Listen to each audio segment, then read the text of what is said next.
Buenas noches, queridos amigos y amigas de Rompe el Muro, el programa educativo de Radio Voz Andina Internacional. Como cada jueves, esta noche tendremos un diálogo muy interesante con la educación, un diálogo con los temas cruciales de la educación y la sociedad. El tema de esta noche es educación y participación. Estamos en un contexto de consulta popular, en una coyuntura democrática y es obligatorio ir a las urnas. Si no hubiera esa obligación, ¿participaríamos en gran número en este proceso plebiscitario? Es una pregunta clave. Por otra parte, la escuela propicia e incentiva la participación de los estudiantes para que esas destrezas se apliquen posteriormente a lo largo de la vida. Participar implica involucrarse en aspectos que decantan en decisiones y decidir con conocimiento es parte de la participación, tanto en actividades escolares cuanto en la política, la economía y los ámbitos en el que actúa un individuo que quiere ser actor de su destino. ¿Qué es participar? ¿Qué significa participar? ¿Se logran desarrollar estas destrezas participativas en la educación? ¿Se logra enseñar a decidir a los estudiantes? ¿El no desarrollo de estas destrezas es causa para la poca participación de la gente en la vida política? Estas y otras preguntas se contestarán esta noche en un diálogo con un especialista en estos temas y en la política en general, el doctor César Montúfar. César Montúfar es licenciado en Sociología y Ciencia Política por la Pontificia Universidad Católica del Ecuador. Es máster y PhD en Ciencia Política por la New School for Social Research de Nueva York. Es presidente del movimiento Concertación, asambleísta nacional por la provincia del Pichincha en el año 2009 al 2013 y fue director de la Fundación Participación Ciudadana. Este programa, queridos amigas y amigas, lo dedicamos a nuestro colega, amigo y docente de esta casa de estudios, Roque Espinosa, quien falleció hace pocos días. Querido César, bienvenido. Buenas noches, ¿cómo estás? Bueno, muchísimas gracias, Alexis. Buenas noches a todos quienes nos escuchan y me siento realmente muy complacido, muy contento de compartir contigo este diálogo y diría más contento y complacido por la mención que acabas de hacer de este colega, de este amigo Roque Espinosa, quien falleció hace pocos días y que sin duda ha constituido y constituyó un referente, yo digo, en la vida de muchos de nosotros, un maestro y también un colega y un amigo incomparable. Así que gracias por la invitación y gracias también por esa mención a quien le tenemos guardado en nuestro corazón. Sin duda, en la memoria, en el recuerdo, en el legado, Roque Espinosa. Querido César, ¿qué es la participación como concepto y qué dimensiones considera?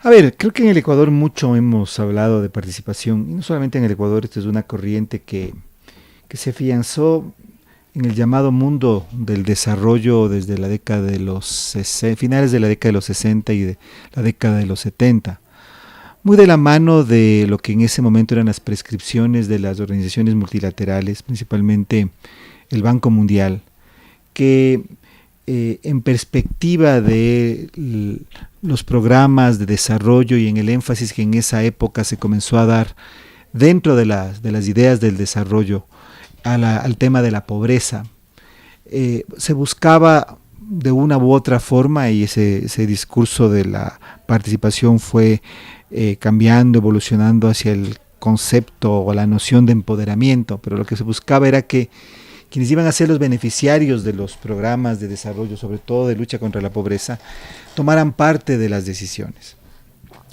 Y desde allí, digamos, en todo el mundo en desarrollo, el Ecuador y por lo tanto América Latina tampoco fue una excepción, comenzó a ganar terreno esta idea de la participación. Yo diría como una vía alternativa de lo que era en esa época también, pensemos, las décadas de los 60, de los 70, América Latina vivía una ola de dictaduras militares, todavía el fantasma de la Revolución Cubana y la Guerra Fría en los 60 estaba presente. En Chile hubo la experiencia socialista de Allende, es decir, América Latina vivía ese contexto, y en ese contexto, cuando hay este giro en las políticas de desarrollo, la participación va a ser como uno de los pilares, como una manera alternativa de vinculación de los pobres, de los excluidos, de quienes no habían sido parte de las decisiones. Entonces, digamos que siempre hay que entender la participación desde el contexto de dónde surgen estas nociones, quiénes las proponen y por qué, y a qué vienen y para qué están allí. Y ya para finales de los 70 y de los 80, América Latina en cambio vive una ola de democratización. Allí la participación tuvo más bien un contenido que no tenía que ver con estos temas, vamos a decir, de desarrollo, sino participación política, de retorno a la democracia en casi en todos los países.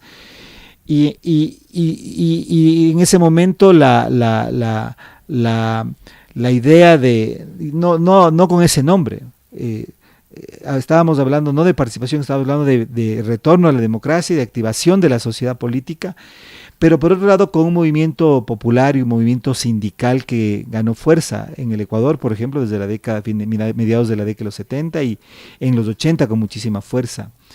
Y entonces la participación tenía lo que no se conocía como participación, no era esa la palabra, tenía otra connotación, tenía otro fundamento y no estaba vinculado a esto.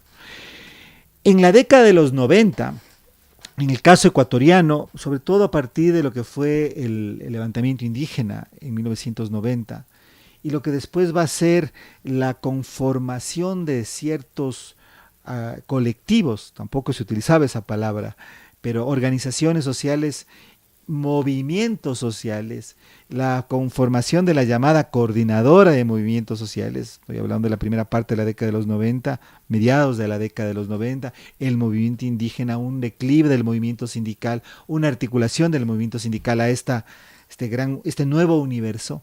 En cambio, de lo que se hablaba en ese momento era de los movimientos sociales, del movimiento indígena, al que se articulaba, como dije hace un momento, el movimiento sindical. Todavía no se hablaba de participación, no era el tema la participación, peor la participación ciudadana. Sánchez Parga tiene, dentro de los aportes que él también legó, ahora que estamos recordando a viejos maestros de nuestros tiempos universitarios, Roque fue mi profesor, Sánchez Parga no fue mi profesor, pero siempre, digamos, fue como un referente en aquella época. Hizo un trabajo muy interesante de cómo la conflictividad social, la movilización social en el país ha tenido ciertos ciclos. Y él habla en este momento de la inauguración de un nuevo ciclo en los primeros años de la década de los 90 alrededor de los movimientos sociales. Esa efervescencia que va a venir de la mano de eventos, digamos, traumáticos y muy fuertes de activación y vamos a decir de desestabilización política, va a culminar ya para los primeros años del 2000, mediados del 2000, ya en esta idea un poco más formada de lo que se denominaba o se comienza a denominar desde allí y desde en adelante como participación de la ciudadana. Entonces, y ahí es como que estos dos discursos, que surge en la década de los 60, de la mano del desarrollo de la lucha contra la pobreza, se converge mediados de los 90 como participación ciudadana.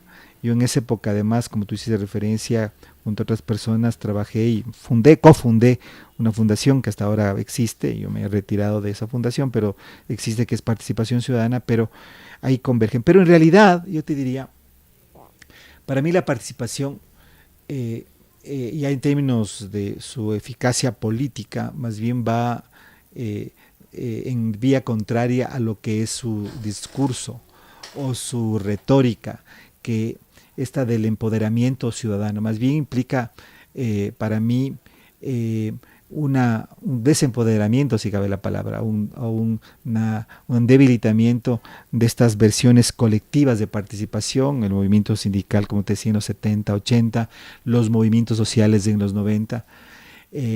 Y más bien esta idea de participación ciudadana tiene esta connotación más pensada en el individuo, en el ciudadano, y dejando un poco de lado esta dimensión colectiva que tuvo con mucha fuerza en la década de los 90 y en la década de los 90, en la década de los 80 y desde la década de los 70. Entonces, me parece que es un concepto, como te digo, una noción que hay que pensarla en términos de su verdadera eficacia política, como también sus usos y también quienes los proponen y con qué fines se las proponen. Ya en la época del correísmo, por decirlo de alguna forma, que vino después, precisamente fue en esa línea. Hubo una desactivación del movimiento social, un fortalecimiento, vamos a decir, de la capacidad sobre todo del Estado para imponer a la sociedad determinadas directrices, y la utilización, lo que hoy me parece a mí estamos comenzando a vivir, de el recurso plebiscitario como un mecanismo de legitimación. Es decir, vamos a participar no para elegir y designar o para escoger entre opciones, sino sencillamente de manera individual para legitimar, para avalar lo que es la voluntad del régimen. Eso ha terminado la participación ciudadana, y creo que eso más bien lo que hace es desempoderarnos políticamente como sociedad, como grupos sociales, como actores que inciden, y nos subordina más bien a la lógica plebiscitaria que se nos quiere imponer desde el poder. Es muy interesante lo que planteas de esa articulación discursiva. Dices, se sustituye ese rol colectivo por el rol de la participación del individuo, del ciudadano como tal, y eso al mismo tiempo cronológicamente iría de la mano en la educación con el cambio del estilo educativo de un constructivismo social, colectivo, freireano, que construye el conocimiento, para una hegemonía de la psicología educativa del individuo y el constructivismo individualizante, centrado en el alumno como un ente, y también esas vinculaciones particulares hacia esos desarrollos de cierto sentido, de cierto posmodernismo, el individuo en su entorno atrás del colectivo, ¿no? Es ese proceso. Estos procesos de participación también implicarían quizás temas como los falsos consensos, genera el poder o una estructura, concepto un de proceso, gobernabilidad, gobernanza, esas palabras. Les invito a todo el mundo a un evento en el cual sigo haciendo lo que yo quiero como poder, y ellos firman y está legitimado, participaron, estuvieron aquí. ¿Cómo le articularías esto? Es que a mí me parece que en realidad tenemos que repensar, y yo diría recategorizar y reconceptualizar quizás las nociones principales con las que reflexionamos sobre la política y lo político, ¿no? Yo personalmente considero que la política es conflicto, que la política implica el enfrentamiento entre distintos sectores, grupos, clases,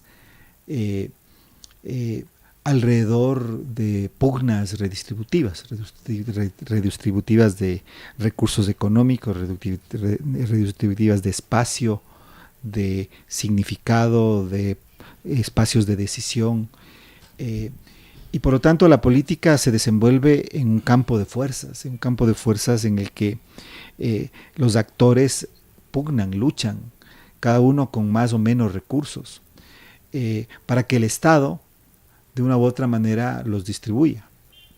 Y entonces, si es que finalmente nos quedamos con los individuos, con el individuo, vemos ahí a actores absolutamente débiles frente a otros que tienen mucho más fuerza, mucha mejor organización, muchos más recursos para organizarse e impulsar sus intereses y sus demandas. Entonces, creo yo que es desde allí entonces que surge lo que yo creería va en esa misma dirección, y que hoy, digamos, y que poco a poco, sobre todo desde la década de los 90 en el país, fue, digamos, articulándose alrededor de esta idea de gobernabilidad. Y después de esta otra idea, esta otra noción que me parece realmente bastante, ¿cómo decir?, débil en términos de construcción conceptual, pero muy vendible en términos de sus efectos políticos, que es esta noción de gobernanza. Que ya, digamos, ni siquiera están los actores demandando sus reivindicaciones, sus propuestas, ni siquiera se airean, se transparenten las verdaderas disputas, sino que sencillamente vamos a ponernos y a llegar a los acuerdos. Acuerdos que no son dictados desde el campo de fuerza, sino que son dictados, digamos, desde el Estado.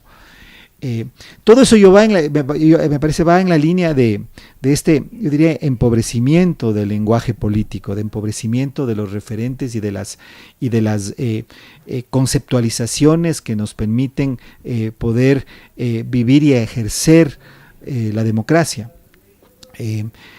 Creo que por eso es que me parece tan interesante, y te agradezco el que hayas puesto como punto de referencia la memoria de nuestro compañero Roque Espinosa, porque yo creo que él fue una de las personas en el país, uno de los cientistas sociales en el país, que si algo, varias cosas nos enseñó, pero una de las cosas que yo tengo siempre presente es esa actitud reflexiva constante de irse contra estos de la resistencia, sí, y constante y dice contra estos clichés con los que se desenvuelve la política. Entonces, uno es de la vía de los consensos, con los que se desactiva la conflictividad del campo de fuerzas, y otro es la vía de los eventos plebiscitarios, ¿no? Es decir, hoy al Ejecutivo, al poder, al Estado, se le ocurre que hay, en este caso hoy estamos víspera de una consulta, 10 preguntas, y esas preguntas van a cambiar el país, y esa es la propaganda. Sabemos que no van a cambiar el país, sin embargo, creemos que yendo a votar ya hemos cumplido con nuestra cuota de participación ciudadana. Pero en el fondo, la política y la lucha de intereses, de demandas, está ahí. Esa se resolverá, pero se resolverá desde fuera de lo que nosotros estamos decidiendo, o desde lo que queremos incidir. Y para eso las palabras gobernabilidad, gobernanza, consensos, etcétera, etcétera, terminan siendo, digamos, el paquete, yo diría, ideológico en el que se articulan estas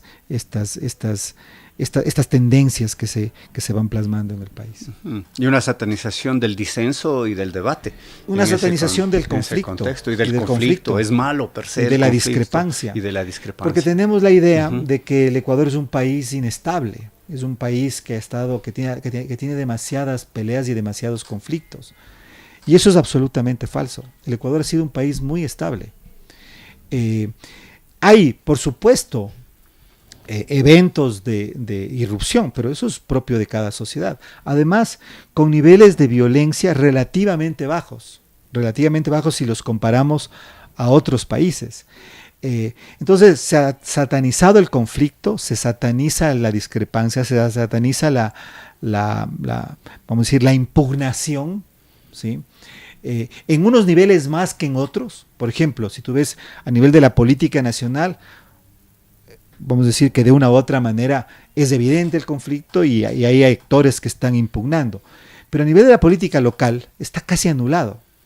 A nivel local existe una postura que es la postura oficial, vamos a decir, del municipio, y todos los demás que están, que pueden, digamos, impugnar o cuestionar, han sido incluso, vamos a decirlo de alguna forma, estigmatizados. En Quito, por ejemplo, los famosos Contreras, los que se oponen a todo, y incluso cuando en la política municipal se inaugura un nuevo consejo, todos dicen: nos vamos a poner la camiseta de la ciudad, eso significa vamos a hacer solo lo que el alcalde dice. Y los consejos municipales se han transformado en instancias que no fiscalizan, decir, se perdió la idea de incluso, no la idea, sino una función principal para el funcionamiento de la democracia, que es la fiscalización, el contrapeso. Pero regreso, esta idea de que somos un país inestable, que vivimos en una crisis permanente, que en gran medida las ciencias sociales, sobre todo desde la década de los 90, en el campo de las ciencias políticas, que es el que yo trabajo, el institucionalismo que ha predominado, nos lleva a pensar que la pugna de poderes, el conflicto, las movilizaciones, etcétera, etcétera, etcétera, nos hacen de un país en crisis permanente. El Ecuador no es un país en crisis permanente.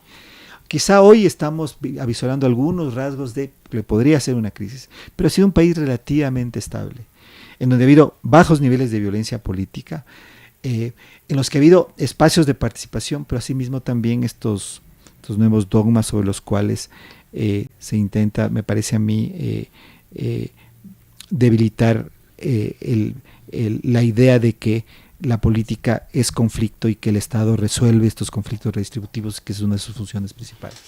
Conversando con el doctor César Montúfar sobre educación y participación. Querido César, la educación tiene un rol esencial, que es reproducir la sociedad, enseñar a los más pequeñitos, desde los más pequeñitos, a comportarse dentro de un entorno y quizás a mantener una hegemonía dada. En ese sentido, pues a los chicos nos ponen a elegir desde muy pequeños el presidente del grado, las comisiones de vocalías, el semanero y después el consejo estudiantil en el colegio, generando procesos participativos y vinculando a la democracia. ¿Cómo se desarrolla la participación en la educación y cómo se debería enseñar a participar, si es que cabe aquello? No sé, realmente, yo lo que pienso, yo he reflexionado muy poco sobre, vamos a decir, los niveles, digamos, primarios, secundarios de la educación. Quizá en lo que más he pensado es en la universidad y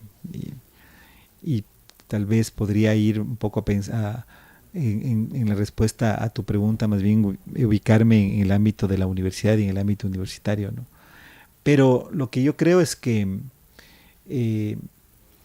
no sé si la palabra correcta es participar o reflexionar o pensar, que quizá es uno de los privilegios y un aula de clases es quizá el único, o no el único, pero uno de los espacios que está de una u otra manera, o debería de una u otra manera organizarse para la reflexión y para el pensamiento, ¿no? A mí me parece que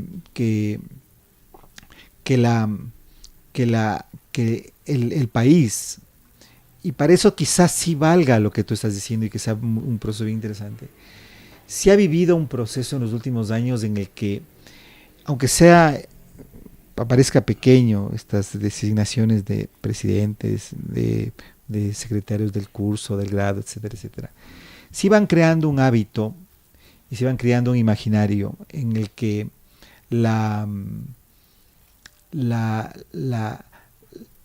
el poder está en juego, está en disputa. No es algo preestablecido. Y en la representación. Claro. Yo y en la representación. Yo me acuerdo hace algunos años, serán ya más de unos 20 años, fue una cosa muy interesante. Me invitaron a participar en una mesa redonda sobre el Día de la Democracia en Guaranda. Hicimos todo el viaje. Esto era organizado por el entonces Tribunal Supremo Electoral. Y en la mesa redonda estaban dos personajes que el país conoce. También íbamos una delegación de Quito a Guaranda, que era Alejandro Moriano y Pablo Dávalos. Íbamos los tres a esta mesa redonda. Llegamos a Guaranda luego de 4 o 5 horas de viaje. Era el Día de la Democracia, el 32 de septiembre, porque es el Día de la Democracia. El 1 de septiembre, pero por otras razones se lo conoce como el 32 de septiembre. Y el rato que estábamos ahí con este grupo de mesas redondistas, solo había 5 niños y un profesor. No había nadie más en el público. Había más en la mesa directiva que en el público. Y no sabíamos qué hacer, pues. Era en el Salón de la Democracia de Guaranda, que estaba absolutamente vacío. Con un público de niños, además. 5 niños y un profesor. Y una profesora, sí. Que sí planteaba la democracia participativa y la democracia directa. Los niños estaban... Y entonces al Pablo Dávalos se le ocurrió que, en vez de que nosotros habláramos, que mejor escuchemos a estos 5 niños y a su maestro, y de ahí armemos la conversación. Y entonces comenzaron uno a uno, y la pregunta que formuló Pablo fue: ¿qué es lo que ustedes quieren ser de grandes? Entonces eran niños, además, me olvidaba, indígenas, de una escuela que se llamaba Abya Yala, me acuerdo exactamente. Entonces todos eran niños indígenas de unos 7, 8 años. Y el uno dijo: yo quiero ser chofer. El otro dijo: yo quiero ser, voy a inventar, maestro. El otro dijo: yo voy a ser vendedor de comerciante. Yo voy a ser agricultor. Yo voy a ser albañil. Y uno de ellos, el último, dijo: yo voy a ser presidente del Ecuador. Y eso fue lo que nos dio la posibilidad de que este evento se realizara. Pero yo decía, realmente qué interesante que un niño indígena, estoy hablándote posiblemente de principios de los 2000, ya en su imaginario esté esa posibilidad. Una posibilidad que de paso hasta ahora no se ha dado, ¿sí?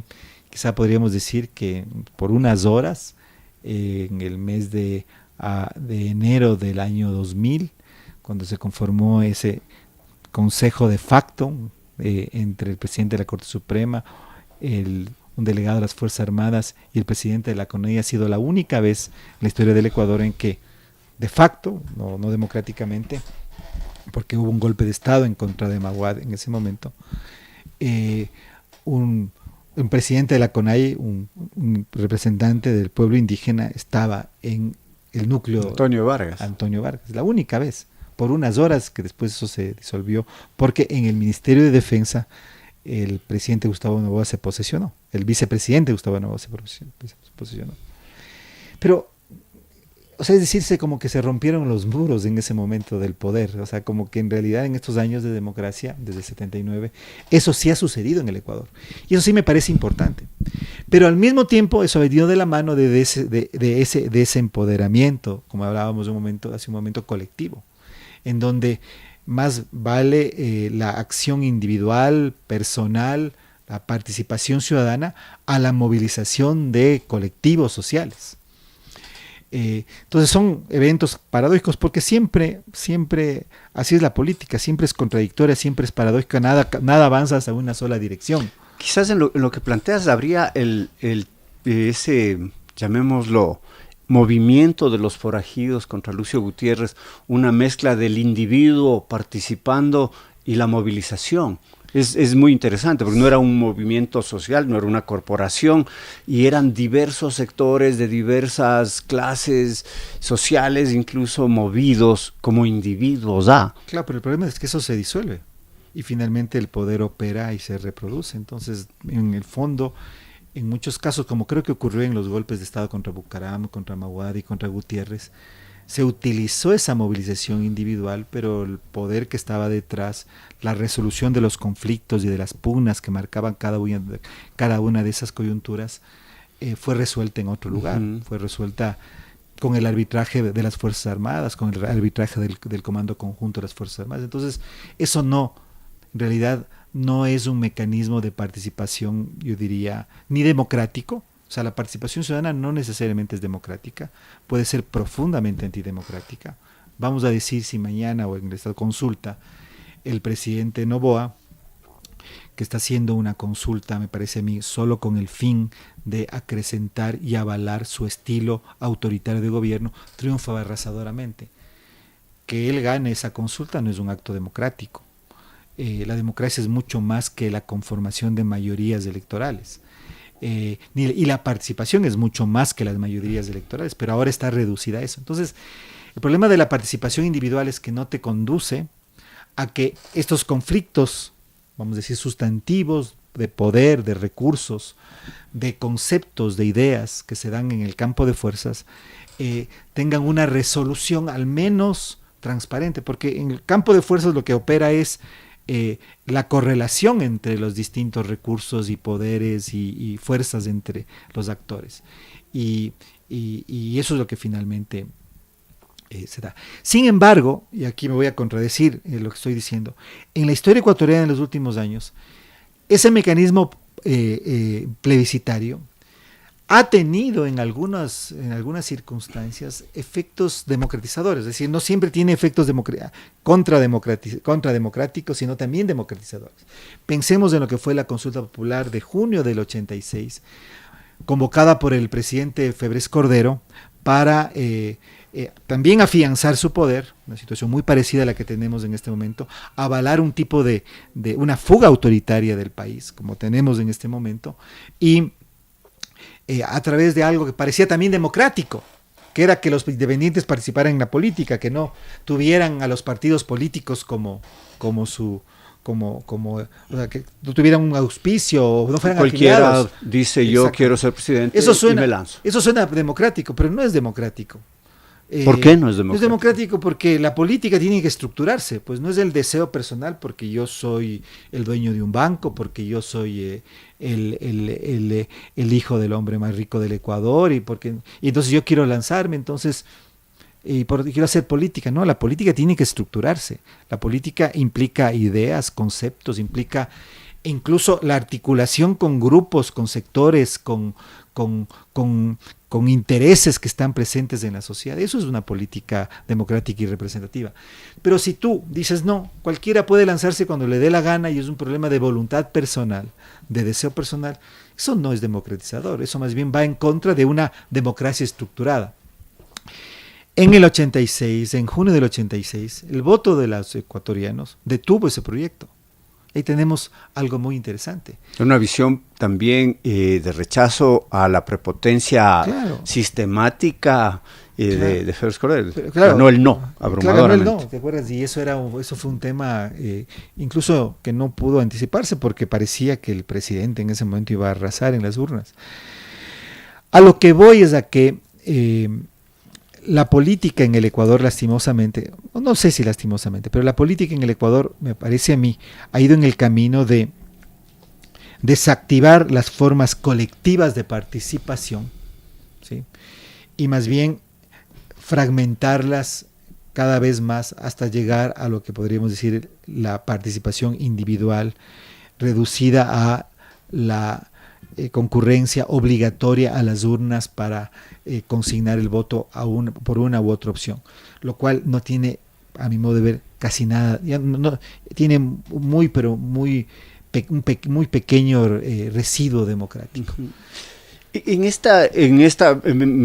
Partiendo de esa dualidad, si cabe, que decías, la participación individual con sus, digamos, respondiendo a intereses del poder y la participación de los movimientos sociales.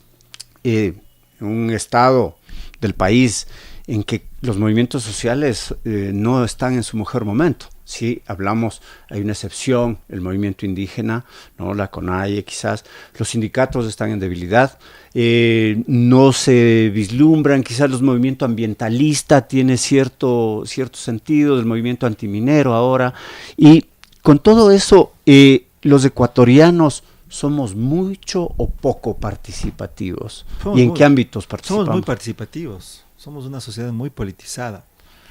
Pero déjame recoger la primera parte de lo que tú dices, porque yo soy una persona que políticamente creo en una metodología política que es la de la concertación. Y esa metodología política... La concertación no es consenso. No, es todo lo contrario el consenso. Correcto. O sea, requiere consensos como todo, pero no es que el consenso, digamos. Pero la concertación implica la articulación de diferentes, la articulación de colectivos diferentes. Me parece que es la única forma, no la perfecta, en la que una democracia puede funcionar más o menos, ¿sí? Y te doy un ejemplo histórico del país. Vamos a poner el periodo 1946-63. Hasta Ramón Castro Gijón. Hasta la Junta Militar de Gobierno. Ahí tuvimos, vamos a decir, un momento en la historia del Ecuador en que algunas élites regionales se pusieron de acuerdo para que el país operara de una cierta forma. No quiere decir que no hubo conflictos, y los hubo profundos. No quiere decir que no hubo el predominio y la imposición de un interés sobre el resto de la sociedad, que lo hubo, por supuesto. Pero fue un momento, digamos, no el que yo hubiera deseado, y pienso que sea el mejor, en que el Ecuador tuvo un espacio de democratización. No digo llegar a la democracia, pero un espacio de democratización. Galo Plaza, ¿no? Galo Plaza, Velasco Ibarra terminó su periodo, la única vez que terminó, el 52 al 56, después tuvimos un gobierno de derecha, como fue el de Camilo Ponce, pues nuevamente tomó el poder Velasco y ahí todo se desmadró. Autoritarismo con los estudiantes de Guayaquil, claro. Ponce, ¿ah? Por eso te digo, no te estoy diciendo que es perfecto, pero hubo un momento. Es decir, hubo un momento en el que podríamos decir, yo no estoy de acuerdo, yo firmaría ni suscribo ese contenido, pero hubo un momento de crecimiento económico, de una cierta estabilidad política y una relativa incorporación de algunos actores. Gobernaba una élite regional, un poder nacional, representación corporativa y funcional, Consejo de Estado, Consejo Nacional de Economía, es decir, un conjunto de... ahí podríamos decir una concertación de ciertos actores. Elitista, totalmente elitista. De una u otra manera, el país funcionó mal que bien. Yo diría más mal que bien, pero algo hubo. Es distinto eso a lo que, por ejemplo, ahora estaríamos por tener. Ubiquémonos en el presente. Un gobierno que surge de la nada, que no tiene estructura, que detrás de él no hay ninguna corporación, sino que es el interés, la perspectiva personal de un niño de 36 años. Entonces, digo, si ya las élites económicas nos van a gobernar, preferiría la anterior a lo que tenemos ahora, ¿sí? Si ya el interés de los actores económicos va a ser el que predomine en las decisiones fundamentales del Estado, por supuesto que preferiría lo anterior que lo de ahora. No es que estoy diciendo que el modelo que tenemos que seguir es ese de allá.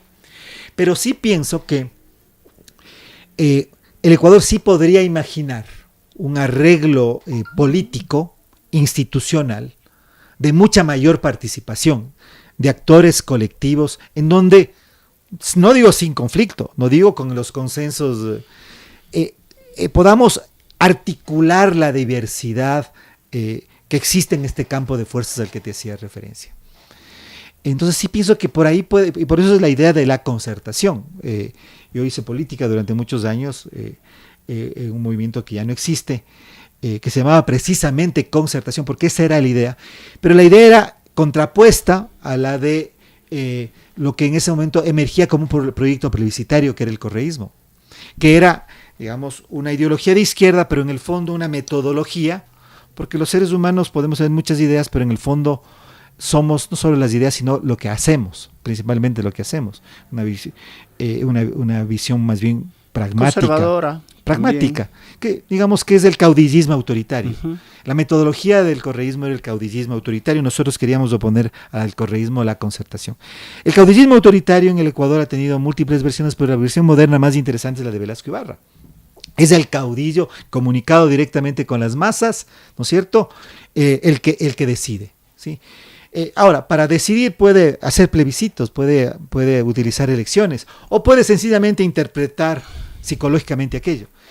Entonces, lo que se ha ido, digamos, lo que se consolidó en el Ecuador, digamos, yo diría desde principios de la década, desde los principios o finales de la primera década del siglo XX, fue esta vía plebiscitaria, que pasa por el desempoderamiento de los colectivos y en que la participación ciudadana, la participación en las urnas es contrademocrática. Eso es lo que me parece a mí se quiere consumar el domingo. Esa fue la metodología de Correa, el caudillismo autoritario. Eso fue lo que Los ciudadanos resistimos en los 80, muchos de quienes nos escuchan posiblemente todavía no estaban. Es decir, las elecciones por la democracia, no las elecciones contra la democracia. Lo que está en juego en este momento, si tú quieres ponerlo de esta forma, es eso. ¿Para qué sirve? O una de las cosas que está en juego es ¿para qué sirve la participación electoral? ¿Para qué sirve la participación de los ciudadanos y ciudadanas votando en las urnas? Y creo que lastimosamente desde el correísmo ha ido primando esta línea, la participación contra la democracia en función del caudillismo autoritario. Que es lo mismo que ocurrió, porque tampoco es de algo nuevo, en los 60 en el Ecuador, cuando Velasco Ibarra igualmente ganó de esa forma en su más grande apoteosis electoral, como fue las elecciones en las que ganó, casi lo doblegó a todo. Bueno, creo que él recibió más votos que todos los demás juntos, de los demás candidatos juntos. Pero creo que ahí, ese es el momento, si tú quieres, de que el dilema que tiene en este momento la participación de los ciudadanos. Yo me temo que estamos al inicio de un ciclo, espero que me equivoque, en donde esta tendencia se va a agudizar. Interesantísimo este diálogo, participación, democracia, urnas, como mecanismos que quizás legitiman procesos antidemocráticos muchas veces.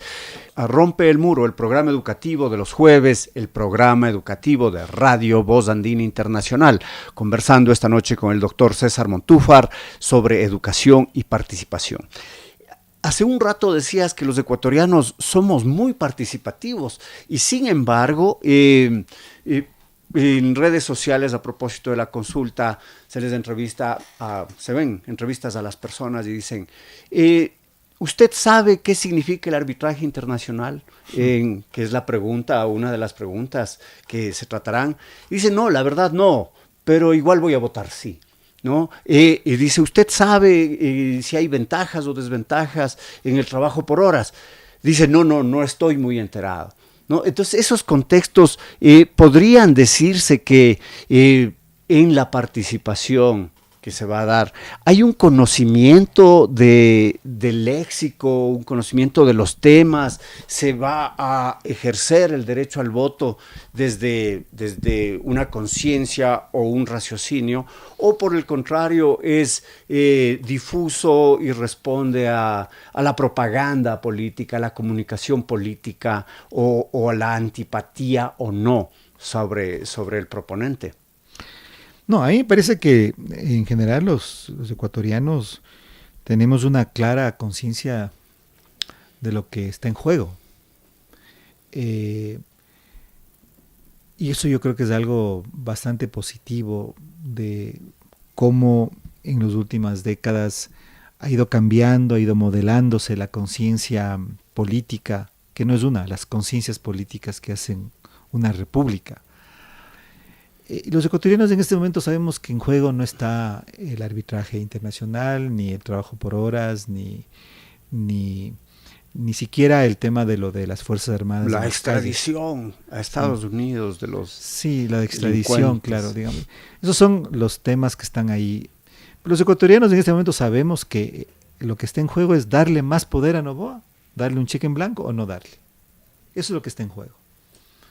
Y sobre eso van a votar. Sobre eso vamos a votar. Yo puedo estar de acuerdo con la extradición, pero voy a votar no en esa pregunta. ¿Sí? Porque me parece que no es el tema de la extradición. Y en eso los ecuatorianos somos muy sensitivos. Y yo creo que el electorado ecuatoriano, que es diverso, porque no se puede hablar de uno solo, pero como que de una u otra manera ha cumplido un papel importante. El problema es que en este momento esta corriente, creo yo, va en un ciclo que va a afianzar o tiende a afianzar esta fuga autoritaria, ¿sí? Los ecuatorianos hemos venido, o muchos ecuatorianos, yo no he estado en ese grupo, siempre clamando por más fuerza, más poder, mano dura. Mano dura, sí. Esta idea del caudillismo, como te digo, autoritario de Velasco, sigue presente en nuestro imaginario. Y hoy nuevamente seduce y posiblemente vamos para ahí. Entonces yo te diría, los ecuatorianos sabemos sobre lo que vamos a votar y vamos a pronunciarnos sobre eso. Y eso es algo bueno, diría yo, porque pone, y es algo bueno de la política ecuatoriana, los temas donde deben estar. El problema me parece a mí en gran medida la opinión pública, que está discutiendo sobre otros asuntos. Y no digo que no deba discutir sobre lo que quiera, porque la opinión pública, tanto en redes como impresa, como la que circula en las calles y en las conversaciones, que todo eso hace la opinión pública, debe y puede, y para eso está, para hablar de lo que sea. Pero como que a veces pensamos que la discusión está en estos otros puntos y no en otros. Ahora, donde yo sí tengo un reclamo fuerte es en el papel de las ciencias sociales y en el papel de la universidad y en la reflexión universitaria, porque yo creo que ahí sí hemos caído en una, vamos a decir, en una inercia de repetición de estos conceptos, de esas categorías que sencillamente descaracterizan la situación política. Y, por ejemplo, nos hacemos cargo de discusiones ya como academia, que son discusiones del poder. ¿Sí? En este momento, por ejemplo, el tema de la seguridad y de la securitización, o hace algunos tiempos, y ahora también, el tema de la estabilidad democrática, de la gobernabilidad, de la gobernanza, que se transforman en temas académicos. ¿Sí? Podrían hacerlo, pero si no son, pero luego de ser sometidos a una seria crítica. Yo creo que el lenguaje de las ciencias políticas, el lenguaje de la opinión pública, me parece que sí es el que debería renovarse profundamente, porque seguimos pensando en estas, o sea, más bien, no es que seguimos pensando, tomamos sin beneficio de inventario ciertas categorías y con eso seguimos, con eso hacemos academia, con eso se plantean temas de investigación, pero que no surgen verdaderamente de una, vamos a decir, construcción categorial, de una reflexión sobre lo que significan. Entonces, más bien ahí es donde yo tendría un reparo fuerte, pero no en lo que la gente está pensando. Yo creo que la gente identifica que en este momento los que quieren mano dura van a votar sí, no importa las preguntas, los que creemos que debe haber, o sea, todavía pensamos en que el voto tiene que ser un instrumento de la democracia, posiblemente vamos a votar de otra forma. Sí. Sí, es importante esta reflexión. A mi modo de ver, creería que mucho influencian antipatías o discursos que están alrededor, ¿no? El discurso del anticorreísmo, por decir, por una parte, que se fortifica, vinculado a los temas de seguridad, a los temas de grupos de delincuencia organizada, vinculados a los temas de fiscalía. Por otro lado, estarían los temas de este corte autoritario del presidente, de la incapacidad del presidente y de sus ministros para manejar los distintos temas de la agenda pública, ¿no? Tenemos ahora mismo una crisis de apagones y él dice es culpa de la ministra, pero quien elige a sus asesores es un presidente, ¿no? Y tú creerías que, de manera general, no solo para esta consulta, ¿tú creerías que si no hubiera obligación de votar, participaríamos en gran número los ecuatorianos en ello? Hay muchos países que no tienen esa obligación y ves que participa el 20%, el 30%. Partiendo de lo que tú decías, que los ecuatorianos somos participativos, sin esta obligación, ¿habrían esos números o no? El problema yo soy partidario del voto voluntario, y lo he propuesto durante muchas décadas, pero me parece que el voto voluntario tiene un gravísimo problema también, y es que se presta para la mercantilización del voto. Yo alguna vez fui observador electoral en República Dominicana, donde el voto es voluntario, y uno sabía, estaba en un pueblo, ya no recuerdo el nombre, alejado de Santo Domingo, y en una zona rural, y veía que venían a votar en buses y en buses, había una cantidad de buses, y estaban, y el rato que se subían al bus a todos les daba un billete. Entonces yo dije, así funciona el voto voluntario. Así votamos. Me hizo pensar sobre si valía o no, pero en realidad yo me afirmo en que como un mecanismo de que para que no sea utilizado como es utilizado ahora, como como una forma de legitimación del poder. Podría, por lo menos que cueste un poquito más, diría, en ese sentido. Pero creo ¿por qué te digo que el Ecuador es un pueblo politizado y activo? Porque, regreso a lo que te decía hace un momento, porque somos un país en que la violencia política, que ha existido, por supuesto que ha existido, no ha sido moneda corriente de resolución de los conflictos políticos. El Ecuador ha tenido otros mecanismos de resolución de conflictos, quizá muy poco democráticos, que se han basado precisamente en la centralización del poder, ¿sí? Y además se han basado en abrir espacios y un gran sentido, digamos, un sentido incluyente de la conformación del Estado. Todo el caso del movimiento indígena.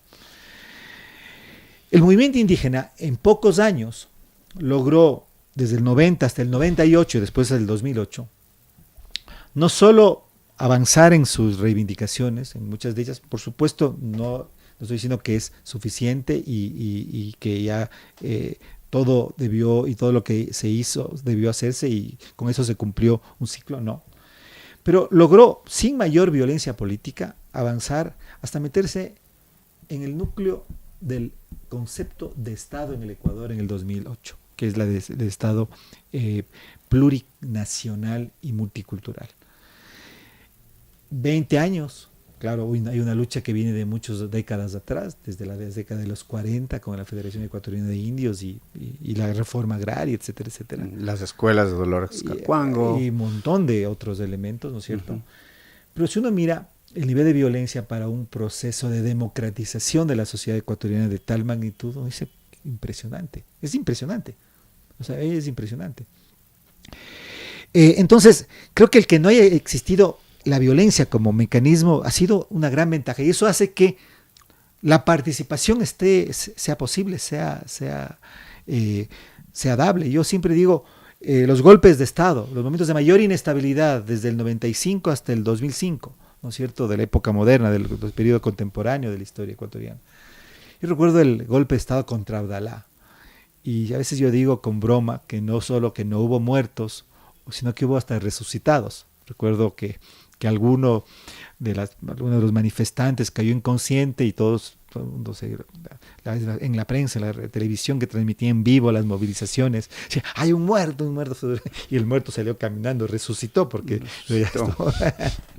pero ha habido muertos en los otros golpes y eso no es menor, pero no estamos hablando de 40, 50, 60 muertos en una manifestación. Quizá el acto de mayor violencia política fue Astra en el 78, en donde hay muertos incontables. Igualmente lo que tú mencionaste, la 1922, el 59, el 59 con digamos, Ponce Enríquez, digamos, donde también no se tiene contabilización de cuántos muertos hay. Me parece que en el documental de la muerte de Jaime Roldós hay una entrevista a Tramontana y ahí él menciona que tuvo tomas o que filmó muchísimos cadáveres en las calles de Guayaquil luego de la inauguración del Estadio Modelo, un 1 de junio del 59 me parece.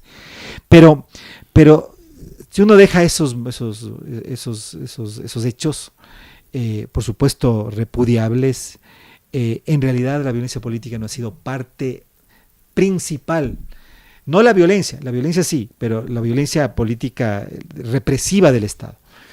Quizá en este momento, desde el 2019 en adelante, ese ciclo pareciera que ha cambiado.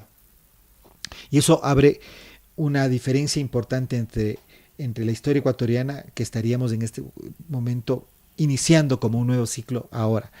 Y es que desde el 2019, con las masacres carcelarias, con el incremento de la violencia criminal en el país, pareciera que estamos en otro, además la violencia política, los candidatos que han muerto, que han sido asesinados, los alcaldes, ayer o anteayer, otro alcalde en la provincia del Guayas ha sido asesinado. Es decir, me parece que eso pareciera que estar cambiando. Entonces, ¿qué es lo que tenemos en este momento? ¿Y en qué momento tan crítico está la participación de la ciudadanía o de la sociedad, es que no solo pareciera que estamos frente a un momento de consolidación del caudillismo autoritario, pero además en un contexto de incremento de la violencia y de la violencia política. Eso sí no hemos vivido, porque caudillismo autoritario hemos tenido en diferentes versiones, unas mejores que otras, ¿sí? Pero este otro elemento sí es nuevo. Y entonces eso sí puede cambiar. Y eso, por supuesto, que tiene que ver con, vamos a decir, la fusión del crimen organizado con la política, ¿sí? Esta indiferenciación entre organizaciones políticas y organizaciones criminales. Y en diversas versiones, diversos partidos, además. Que es transversal a la clase política ecuatoriana, que está el caso Encuentro con Guillermo Lasso, que está en el correísmo claramente, que está en el Partido Social Cristiano y el caso Purga, que está a nivel del gobierno nacional. Tuvimos a Guillermo Lasso a la muerte cruzada porque su cuñado y EMCO, la empresa coordinadora de empresas públicas, que manejaba un presupuesto de casi 14 mil millones de dólares, el corazón, digamos, del Estado, en manos de un subordinado de él que tenía vínculos con la mafia albanesa.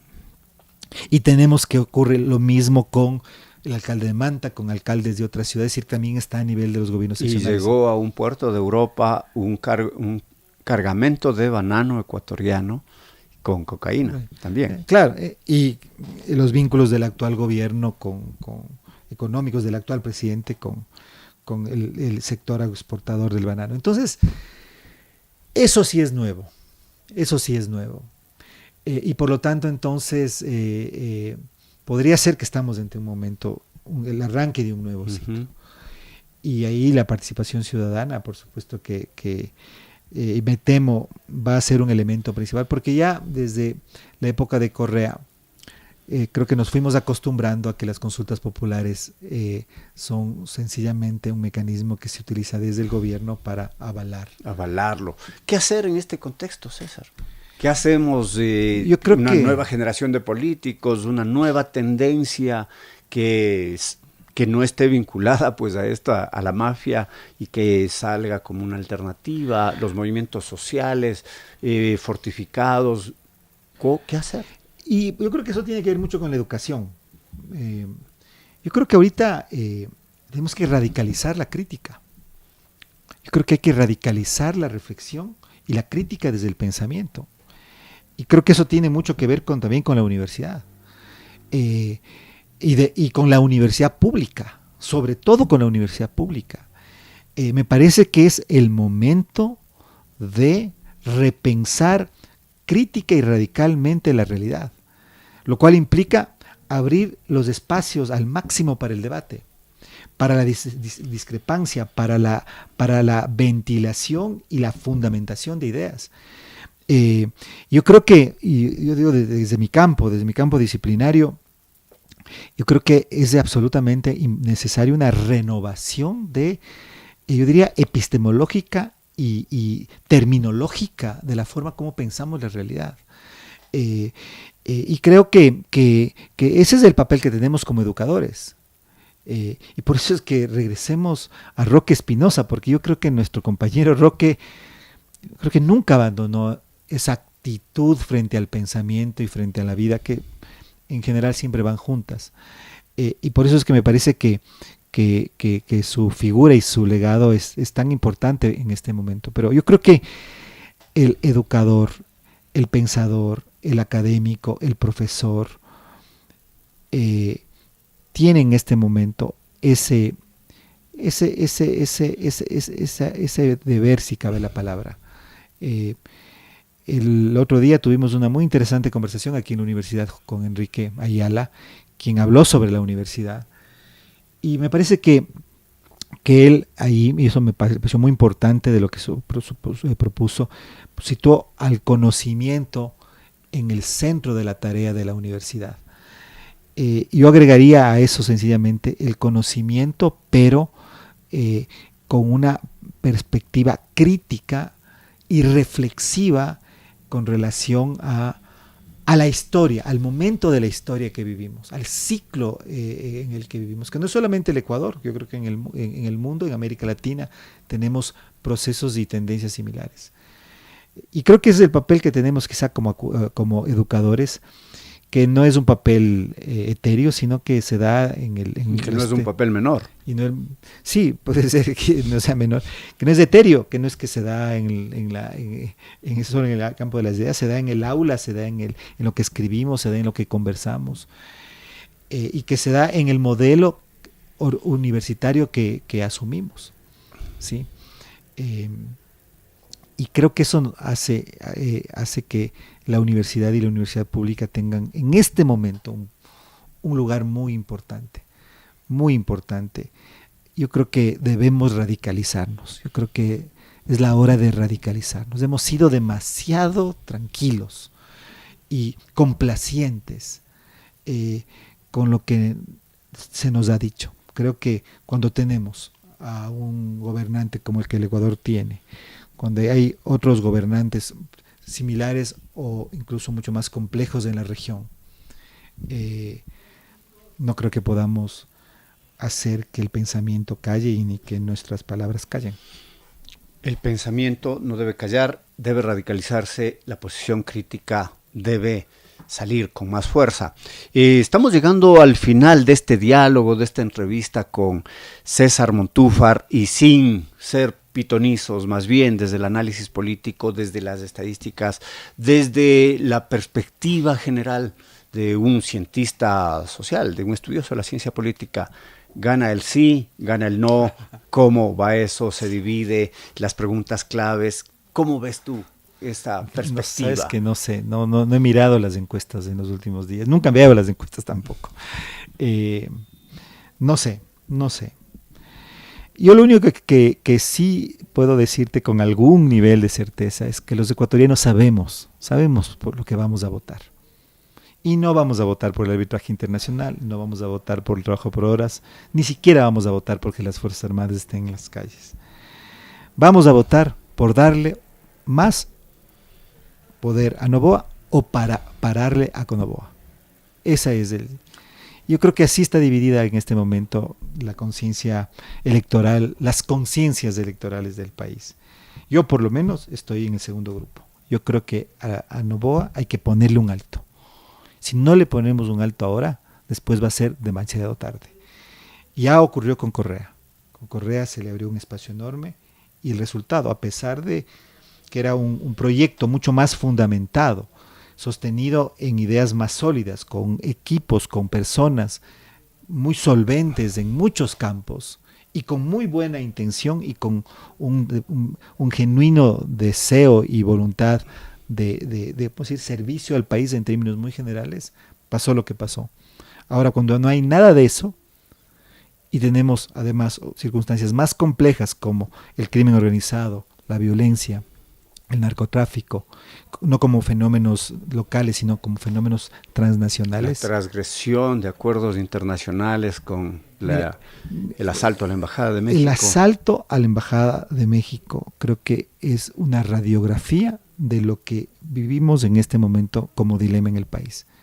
Avalar eso es sencillamente dispararse en la 100. Y creo que eso es a eso es lo que hemos llegado. Y por eso yo te diría, el pueblo ecuatoriano, los votantes ecuatorianos sabemos muy bien y vamos a pronunciarnos en ese sentido. Ahora, por eso mismo es que tenemos que ser muy críticos y no guardarnos ni esperar que las cosas se consumen para después llorar sobre la leche derramada. Criticidad ante todo y, por supuesto, ¿están ustedes dispuestos a avalar a un gobierno como el que está viviendo este país o decirle no? Esa es la pregunta. Llegamos al final de este programa Educación y Participación. Agradecemos profundamente a César por haber aceptado esta invitación a este diálogo. Un agradecimiento, por supuesto, a todos ustedes, amigos y amigas que cada jueves nos acompañan en los diálogos por la educación, en el programa educativo Rompe el Muro. Gracias mil a Tito Chela, que desde los controles, la parte técnica, hace posible la producción de este programa. Soy Alexis Oviedo, me despido. Hasta el próximo jueves. Salud y alegría para todos. Buenas noches.